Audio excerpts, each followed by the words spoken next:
Bible ధ్యానంలో ఇప్పుడు మీకా గ్రంథము 6వ అధ్యాయము చదువుకుందాము.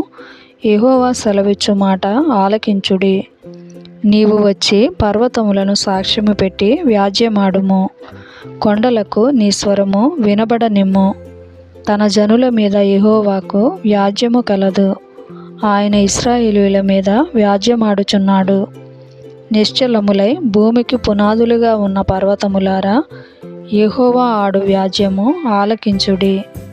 నా జనులారా, నేను మీకేమి చేసి తిని మిమ్ము నేలాగు ఆయాసపరిచితిని అది నాతో చెప్పుడి.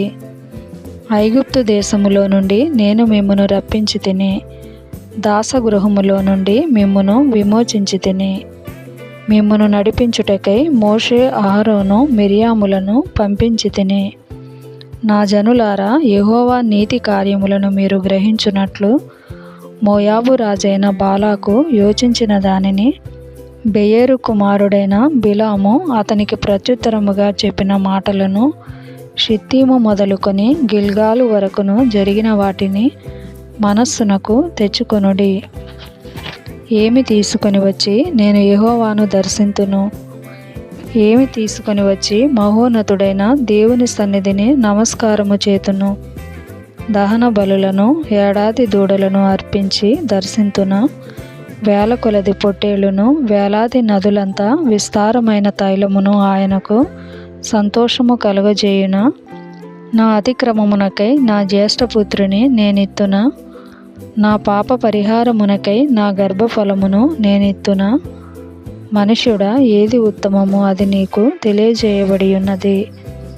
న్యాయముగా నడుచుకొనుటయు, కనికరమును ప్రేమించుటయు, దీన మనస్సు కలిగి నీ దేవుని ఎదుట ప్రవర్తించుటయు ఇంతే గదా యెహోవా నిన్నడుగుచున్నాడు. ఆలకించుడి. యెహోవా పట్టణమునకు ప్రకటన చేయుచున్నాడు. జ్ఞానము గలవాడు నీ నామమును లక్ష్యపెట్టును. శిక్షను గూర్చిన వార్తను, శిక్షను నిర్ణయించిన వానిని గూర్చిన వార్తను ఆలకించుడి. అన్యాయము చేయువారి ఇండ్లలో అన్యాయము చేత సంపాదించిన సొత్తులను, చిన్నదిగా చేయబడిన హేయమైన కొలయు ఉన్నవి గదా. తప్పు త్రాసును, తప్పు రాళ్ళు గల సంచియు ఉంచుకొని నేను పవిత్రుడను అగుదునా? వారిలోని ఐశ్వర్యవంతులు ఎడతెగక బలాత్కారము చేయుదురు. పట్టణస్థులు అబద్ధమాడుదురు. వారి నోటిలోని నాలుక కపటముగా మాటలాడును.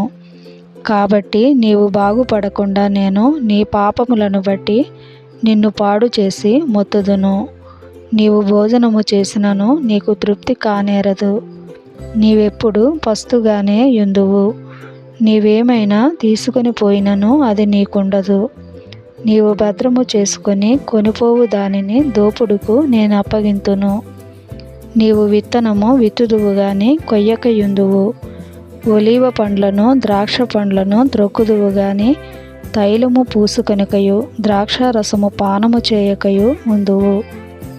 ఏలయనగా మీరు ఒమ్రీ నియమించిన కట్టడలను ఆచరించుచు, ఆహాబు ఇంటివారు చేసిన క్రియలన్నిటిని అనుసరించుచు, వారి యోచనలను బట్టి నడుచుచున్నారు గనుక నా జనులకు రావలసిన అవమానమును మీరు పొందగా, మిమ్మును భీతి పుట్టించు జనులుగాను, పట్టణ నివాసులను అపహాస్యాస్పదముగాను చేయబోవుచున్నాను.